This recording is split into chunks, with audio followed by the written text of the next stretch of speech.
Hello दोस्तों, नमस्कार, आदाब, सत श्री अकाल। मैं अफरोज रिजवी तरुण मित्र में आप सबका खैर मकदम है, स्वागत है। पेश है देश और दुनिया के हालात पर उर्दू अखबारों के तबसरे। तो कुछ खास खास तबसरों में आज भी ईरान को लेकर के इसराइल और अमेरिका के जो हमले के बाद माहौल है वो और खतरनाक होते जा रहे हैं। जो पश्चिमी एशिया में युद्ध हो रहा है, जंग चल रही है, वो अपने खतरनाक दौर में पहुंचती जा रही है। हालांकि इस बीच ट्रंप ने थोड़ा सा पीछे हटते हुए जो ये बात कही थी कि अगर होर्मुज़ के मार्ग को ईरान नहीं खोलेगा, अमेरिका, इसराइल और बाकी देशों के लिए, तो मैं उसके ऊर्जा संयंत्र के ठिकानों पर हमला करूंगा। तो ऊर्जा संयंत्र के ठिकानों पर हमला करने के लिए जो उन्होंने धमकी दी थी, उसके बाद उन्होंने बीच में इसकी समय सीमा को टाल दिया था। कहा था कि 5 दिन तक हम अब ये हमला नहीं करेंगे। इसके पीछे उन्होंने वजह बताई थी कि वो बातचीत की कोशिश कर रहे हैं कि ईरान मान जाए, और उस सिलसिले में उन्होंने 15 तजवीज़ें भी भेजी थी। यानी एक प्रस्ताव भेजा था जिसमें 15 बिंदु थे जिसको कि ईरान को मानना था। तो ईरान ने तो ये साफ मना कर दिया था कि शुरू में तो उसने ये कहा था कि हमें ऐसा कोई प्रस्ताव ही नहीं मिला है, ना मैं इसको मानूंगा।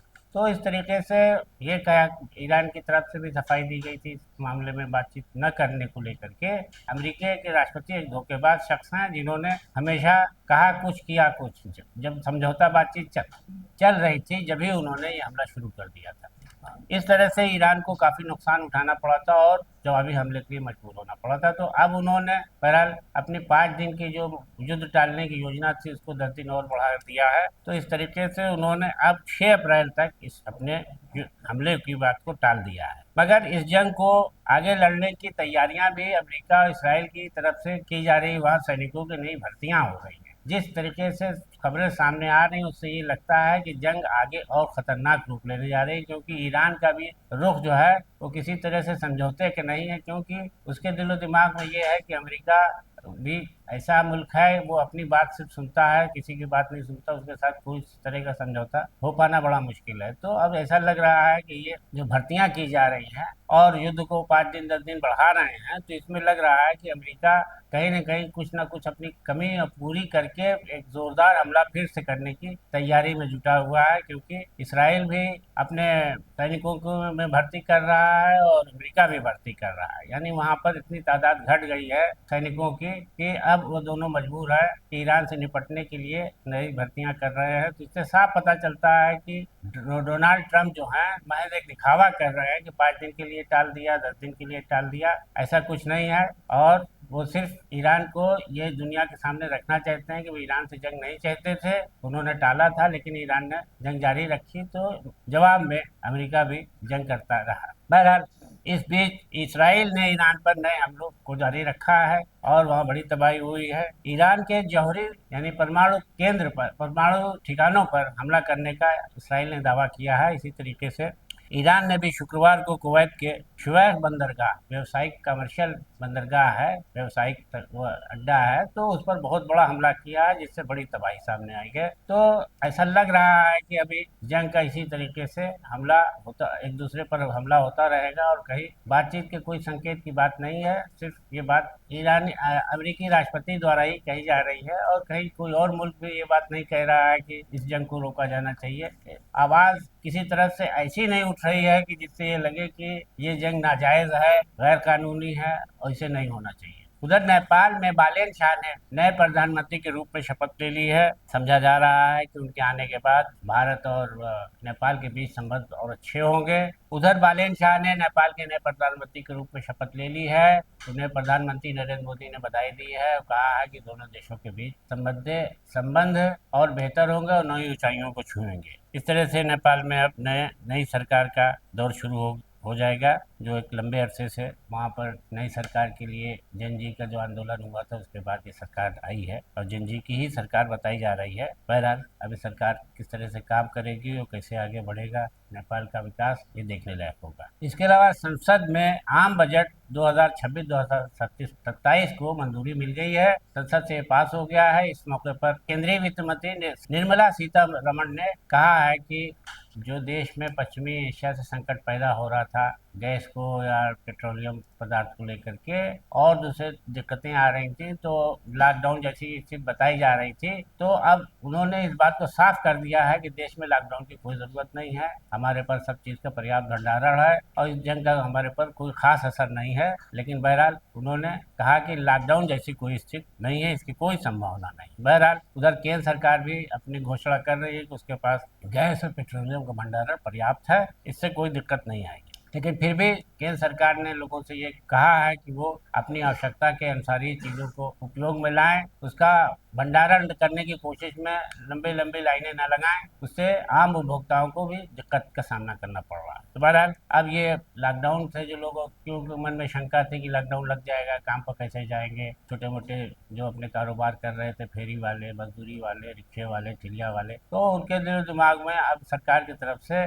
जो खौफ था उसे खत्म कर दिया गया। इसके अलावा शुक्रवार को राज्यसभा में एक भाजपा सांसद ने धर्मांतरण का मामला उठाया। उन्होंने कहा कि आदिवासी क्षेत्रों में लोगों को बहला फुसला करके, लालच दे करके धर्मांतरण कराया जा रहा है। इसको जो है सरकार को सख्ती से निपटना चाहिए, एक और सख्त कानून बने जिसमें जबरन धर्मांतरण कराने वालों के खिलाफ सख्त कार्रवाई की जाए। तो उन्होंने इस सिलसिले में कहा कि वो माना कि वैसे सभी को अपने आज़ादी है अपने तरीके से धर्म मानने की, इसमें कोई रुकावट नहीं है, लेकिन जबरी लालच और बल और छल से किसी को वो करना, धर्मांतरण कराना अपराध है, इसके खिलाफ कार्रवाई होना चाहिए। और ये मामला राज्यसभा में शुक्रवार को उठा, तो इस पर सारे सदस्यों ने एक स्वर होकर के इस बात को सरकार से सख्त कानून बनाने के लिए मांग की। इसके अलावा गोरखनाथ मंदिर में मुख्यमंत्री योगी आदित्यनाथ ने कहा कि उनकी सरकार जो है, गोरखनाथ मंदिर में एक प्रोग्राम के दौरान उन्होंने कहा कि उनकी सरकार में कानून व्यवस्था की स्थिति बहुत बेहतर है और राज्य विकास कर रहा है और इसमें जो है अपराधियों की कोई गुंजाइश नहीं है। उन्होंने कहा सज्जनों की संरक्षण और दुर्जनों के खिलाफ कार्रवाई को लेकर के सरकार जीरो टॉलरेंस की पॉलिसी चला रही है और उन्होंने कहा कि कानून व्यवस्था में कोई भी अगर दखल देगा तो उसके खिलाफ सख्त कार्रवाई होती है। बहरहाल उन्होंने इस मौके पर आयोजित प्रोग्राम में लोगों को के साथ और वहाँ पर कार्यक्रम में और भी सरकार की अपनी बातें रखी। उधर यूपी के ही पूर्व मुख्यमंत्री अखिलेश यादव ने भाजपा को निशाने पर लेते हुए कहा कि भाजपा जो है वो लोकतंत्र पर विश्वास नहीं करती, उसका मानना एक तंत्र पर है। एक तंत्र पर यानी उन्होंने इशारा किया कि सिर्फ भाजपा में भाजपाइयों का ही लाभ होता है, आम आदमियों का लाभ नहीं होता है। और उन्होंने इस पर तंज कसते हुए कहा कि आप सपाइयों को खिलाफ जिस तरह से सरकार कार्रवाई करती है वो सबके सामने है कि वो किसी भी तरीके से दूसरे दल के लोगों को आगे बढ़ने नहीं देखना नहीं चाहती। उन्होंने कहा कि अब इंडिया गठबंधन जो बना है वो अभी अपने उससे पूरी तरह मजबूत है और उसके तहत आने वाले चुनाव में जवाब दिया जाएगा सरकार को। और इस मौके पर उन्होंने आजम खां पूर्व मंत्री और समाजवादी पार्टी के लीडर को कहा कि उनकी वापसी सपा में हो गई है और वो सपा में सबसे ऊपर सबसे बड़े लीडर है। सहारनपुर में एक छात्रा के साथ दुष्कर्म करने के आरोप में एक जिम ट्रेनर को गिरफ्तार किया गया है। उसने जिस युवती ने छात्रा ने इस बारे में शिकायत पुलिस से की है, उसने बताया कि वो जिम में जाती थी तो ट्रेनर उनके साथ से बातचीत में अच्छे बर्ताव, अच्छी बातचीत से उनके संबंध बन गए थे, तो वो उनको देहरादून ले गए थे अपने साथ घुमाने के बहाने और वहाँ ले जा करके उनसे उन्होंने दुष्कर्म किया। तो जिस पर जो है अब उसने ये शिकायत की है, तो पुलिस ने कार्रवाई करते हुए जिम ट्रेनर को गिरफ्तार कर लिया। और इसके अलावा इलाहाबाद हाई कोर्ट ने लिव इन रिलेशन में रहने वाले लोगों के बारे में एक अच्छा कदम उठाते हुए ये बात कही है कि कानूनन ये गलत नहीं है। अगर दो बालिग लोग आपस में साथ में मिलकर रहना चाहते हैं तो उस पर कोई कानून आड़े नहीं आता। दरअसल ये मामला एक महिला द्वारा उठाया गया था कि उसकी लड़की जो है वो किसी शादीशुदा शख्स के साथ रह रही है लिव इन रिलेशन में, तो उस पर उसकी माँ की तरफ से पुलिस में ये कंप्लेंट की गई थी। तो पुलिस ने उस शख्स को गिरफ्तार करने पहुंच गई। तो इसके खिलाफ जो है अपनी गिरफ्तारी के खिलाफ हाई कोर्ट में उन्होंने अपनी याचिका दायर की। तो कोर्ट ने इस पर सुनवाई करते हुए कहा कि ये जो है गलत है। अगर लड़की अपनी तरफ से ये लिख के दे रही है कि मैं बालिग हूँ, किसी के साथ रह सकती हूँ, तो कोर्ट ने उसकी जमानत उसकी गिरफ्तारी पर रोक लगाते हुए उसे जमानत दे दी और कहा कि इस मामले में कोई कानून ऐसा नहीं है जो ये लिव इन रिलेशन को गैर कानूनी ठहराए। तो इस तरीके से जिस शख्स के खिलाफ ये कार्रवाई हुई थी उसको पुलिस ने जो गिरफ्तार किया था उसे छोड़ना पड़ा। और इसके अलावा लड़की ने भी लिख करके दे दिया कि हम बालिग हैं, हम किसी के साथ रह सकते हैं। लेकिन कोर्ट ने इस पर एक टिप्पणी की कि कोर्ट जो है वो समाज की विचार और परंपरा से नहीं चलता है। ये मार्गदर्शन कोर्ट का नहीं करता है। कोर्ट जो है वो अपने हिसाब से ही तय करता है कानून की रोशनी में। तो इसमें कोई ऐसी समाज की विचार से ये लिविंग रिलेशन में कोई ऐसी रुकावट नहीं।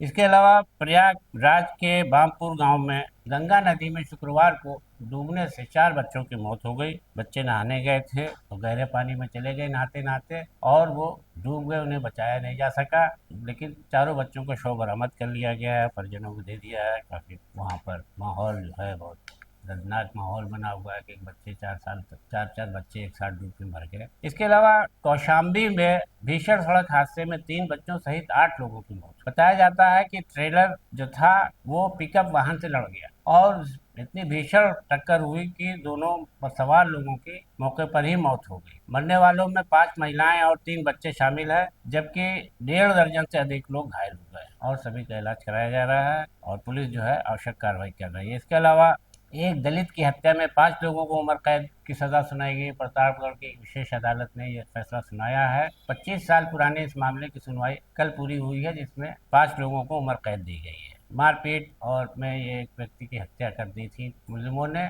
जिसके बाद अब उन्हें उम्र कैद की सजा हुई है। इसके अलावा सुल्तानपुर के अमेठी में पूर्व नगर पंचायत अध्यक्ष की गिरफ्तारी धोखाधड़ी के मामले में की गई है और ये मामला कोर्ट में चल रहा था। कोर्ट में से ये आदेश जारी हुआ है कि दोषी की गिरफ्तारी की जाए, जिसके बाद पुलिस ने पूर्व नगर पंचायत अध्यक्ष को गिरफ्तार कर लिया। और इसी के साथ अयोध्या में धूमधाम से मनाई गई रामनवमी। श्रद्धालुओं की भारी भीड़ इकट्ठा रही। काफी लोगों ने धूमधाम से रामनवमी मनाया और काफी अयोध्या में जश्न का माहौल रहा। श्रद्धालु एक दूसरे से वहाँ पर जो है प्रसाद बांटते रहे, मिले सब। तो इस तरीके से रामनवमी को लेकर के अयोध्या नगरी में काफी धार्मिक माहौल बना रहा और लोग जो है एक दूसरे से राम लला के दर्शन के लिए भारी तादाद में पहुंचे। तो दोस्तों आज के लिए इतना ही, दीजिए इजाजत। आदाब, नमस्कार।